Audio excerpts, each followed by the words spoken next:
एक समय की बात है जब एक गांव में सभी लोग बड़े ही हंसी खुशी रह रहे थे। उस गांव में राहुल नाम का एक लड़का भी रहता था, पर वो कुछ समय बाद ही शहर पढ़ने चला गया था। शहर में राहुल के काफी दोस्त थे जो अक्सर राहुल को अपने गांव घुमाने को बोलते रहते थे। एक दिन कॉलेज की छुट्टियां पड़ी तो राहुल ने सोचा कि क्यों न इस बार वो अपने दोस्त को भी अपने साथ गाँव ले चले। वो इस बारे में सोचता है कि तभी उसके दोस्त वहाँ जाते हैं। अरे राहुल, क्या सोच रहे हो? अरे, मैं तो तुम सबके बारे में ही सोच रहा था। हमारे बारे में? पर क्या?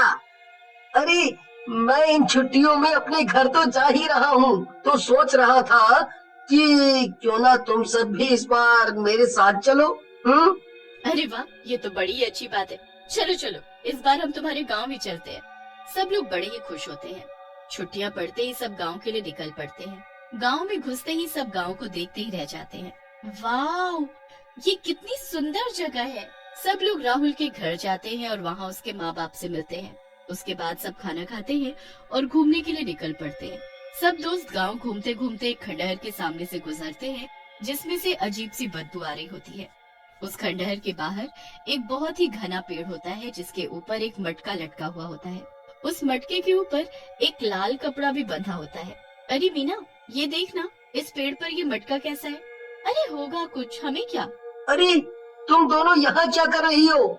यहाँ कोई नहीं आता। पर क्यों? पता नहीं, बस यहाँ के लोग बोलते हैं कि यहाँ कोई बुरी आत्मा रहती है। हाँ, वो इसी मटके में है, तभी इसमें कपड़ा बंधा हुआ है। राहुल की बातें सुनकर दोनों सहेलियां बहुत ही डर जाती हैं और वहाँ से चलने को बोलती हैं। इन सब की बातें सुनकर मनीष उनका बहुत ही मजाक उड़ाता है। अरे, ये सब बकवास है। तुम लोग शहर में रहकर भी ये सब सोच रखते हो। देखो, अभी मैं इस मटके को फोड़ता हूँ, इसमें कोई भूत वूत नहीं है। अरे भाई, ये सब हरकत मत करना, वरना बहुत बड़ी मुसीबत आ जाएगी। अरे भाई, कुछ नहीं होगा, देख। मनीष एक पल में उस मटके को फोड़ देता है। जैसे ही मटका फूटता है उसमें से खून गिरने लगता है। सब खून देखकर एकदम पीछे हट जाते हैं। अचानक आसमान में बिजली कड़कने लगती है और बारिश शुरू हो जाती है। चारों तरफ खूनी बारिश शुरू हो जाती है। तभी सबको जोर से हंसने की आवाज आती है। तभी उनको अपने सामने एक चुड़ैल दिखाई पड़ती है। मैं आजाद हो गई। आजाद हो गई। अब ये खूनी बारिश सब बर्बाद कर देगी। मैं इस गांव पर राज करूंगी, राज। चुड़ैल आजाद हो गई, भागो यहाँ से। हे भगवान, ये सब क्या हो गया? ये तुम्हारी वजह से हुआ है। अब ये खून की बारिश नहीं रुकने वाली। सब बर्बाद हो जाएगा। हमें इसी वक्त घर चलना चाहिए और तुम्हारे माँ बाप को सब सच सच बता देना चाहिए। सब लोग जल्दी जल्दी राहुल के घर के लिए भागते हैं। रास्ते में बारिश और ज्यादा तेज होने लगती है। वो अपनी पूरी कोशिश करते हैं कि जल्द से जल्द घर पहुंच जाएं। रास्ते में फिर उनको कुछ जानवर मरे पड़े दिखते हैं। वो सब भागकर उससे बचने की कोशिश करते हैं, पर कुत्ता वहीं दम तोड़ देता है। ये कुत्ता इसी खून के पीने से मरा है और वो जानवर जो रास्ते में कुछ जानवर मरे पड़े थे वो भी इसी पानी से। अभी बस हमें जल्दी घर पहुंचकर इसका हल ढूंढना होगा। वो सब फिर आगे बढ़ते हैं तो गांव में हड़कंप मचा हुआ होता है। सभी खून की बारिश से डरे होते हैं और खिड़कियों से छिपकर बाहर देख रहे होते हैं। जल्दी से वो चारों राहुल के घर पहुंचते हैं। उनको हाफता देख राहुल के माँ बाप उनसे वजह पूछते हैं तो वो उनको सारी बात बताते हैं। हे भगवान, ये तो तुमने अनर्थ कर दिया। अब तो सर्वनाश हो जाएगा। इतने में बाहर से किसी के हंसने की आवाज आती है। सब एकदम चौंक जाते हैं। माँ, बाबूजी, ये वही चुड़ैल की आवाज है। अब हम क्या करें? बाहर तो जाना ही पड़ेगा। चलो चलो जल्दी। सब लोग बाहर जाकर देखते हैं तो चुड़ैल उस खूनी बारिश में नहा रही होती है। मैं आजाद हो गई। आखिर मैं आजाद हो ही गई। अब इस गांव में सर्वनाश होगा। सब खूनी बारिश का पानी पीकर मारे जाओगे।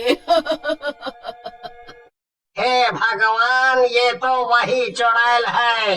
आखिर इसे मटके से किसने आजाद किया? चुड़ैल बस हंसती रहती है और वहाँ से हंसते हंसते चली जाती है। अब पूरे गांव में चुड़ैल का हड़कंप मच जाता है। राहुल अपने दोस्तों को किसी को कुछ भी बताने को मना कर देता है। अब वो रात तो जैसे तैसे निकल जाती है। सब सो जाते हैं और अगली सुबह इस उम्मीद में उठते हैं कि सब ठीक हो चुका होगा, पर नहीं, सब वैसे का वैसा ही था।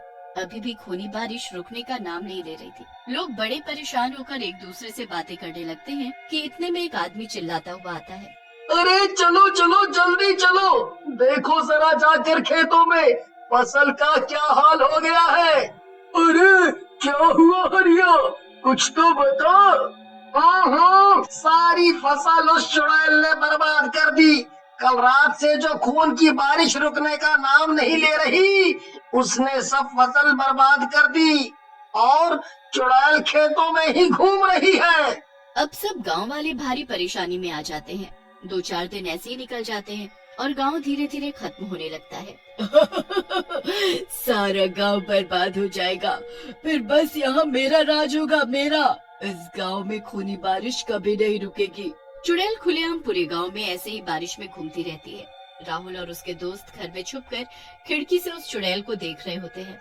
यार, मुझसे बहुत बड़ी गलती हो गई जो मैंने तेरी बात नहीं मानी। आज मेरी गलती की वजह से सब बर्बाद हो गया है। ऐसा लगता है कि बस वो सुबह कब आएगी जब ये खूनी बारिश बंद हो चुकी होगी। देखो, अब हमें ना कुछ तो करना ही पड़ेगा। कोई तो होगा जो ये सब ठीक कर सके, कोई बाबा, कोई पंडित। एक बाबा है तो, पर वो जंगलों में रहते हैं। तो कोई नहीं, हम चलेंगे उनको ढूंढने, क्योंकि और कोई रास्ता नहीं बचा है इस गांव को बचाने का। सब लोग बाबा को ढूंढने जाने का फैसला करते हैं। सब उनको ढूंढने निकल पड़ते हैं और काफी मशक्कत के बाद उनको वो बाबा जंगल में समाधि लिए बैठा दिखता है। उस जंगल में बारिश की एक बूंद भी नहीं गिर रही होती। वो सब बाबा को सारी बात बताते हैं। बाबा उनकी बात सुनकर बहुत ही गुस्सा होते हैं। इतने बड़े होकर तुम लोग बच्चों वाले काम करते हो और फिर आ जाते हो मेरे पास।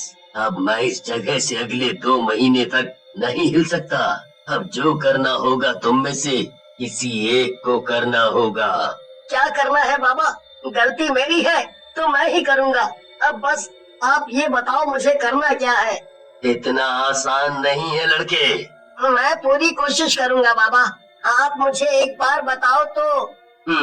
तो ये ले मटका, और इस मटके में उस चुड़ैल के खून की कुछ बूंदें डालकर इस लाल कपड़े से बंद करके उसी जगह टांग दे। ये बारिश तुरंत रुक जाएगी और वो चुड़ैल वापस इसी मटके में आ जाएगी। मनीष भी उस मटके को बार बार देखता और बस यही सोचे जा रहा था। आखिरकार वो सब घर पहुंच जाते हैं और रात भी काफी हो चुकी होती है। सब तो सो जाते हैं, पर राहुल अभी भी मटके को हाथ में लिए यही सोचता रहता है। फिर तभी उसे सामने वाली खिड़की के बाहर से चुड़ैल जाती दिखती है। फिर वो जल्दी से उस चुड़ैल का पीछा करता है। चुड़ैल बारिश में भीगती हुई उसी खंडहर घर में चली जाती है जिसके बाहर वो मटका टंगा हुआ था। मनीष उस घर के अंदर झांक कर देखता है तो वो चुड़ैल अपने खून से वहाँ जादू टोना कर रही होती है। उसने एक कटोरे में अपना खून भर कर रखा होता है और वो उसमें से कुछ छींटे एक पत्थर के ऊपर मारकर शैतानी पूजा कर रही होती है। मनीष चुड़ैल के वहाँ से जाने का इंतजार करता रहता है। काफी समय बाद चुड़ैल वहाँ से उठती है। उसके बाहर जाते ही मनीष अंदर जाता है और उस कटोरे का खून अपने मटके में भरने लगता है कि तभी चुड़ैल को एहसास होता है और वो वापस अंदर आ जाती है। ए लड़के, ये तू क्या कर रहा है? अभी बताती हूँ तुझे मैं। चुड़ैल गुस्से में मनीष की तरफ आगे आगे बढ़ती है। कपड़ा बांधकर वो जल्दी से बाहर भागता है और पेड़ पर मटका टांगने लगता है।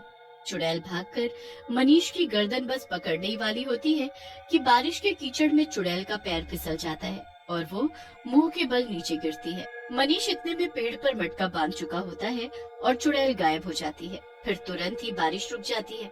सब पहले जैसे ठीक हो जाता है। मनीष जल्दी से घर जाकर सबको ये खबर देता है। सारे गांव वाले खुशी से झूम उठते हैं और सब ठीक हो जाता है।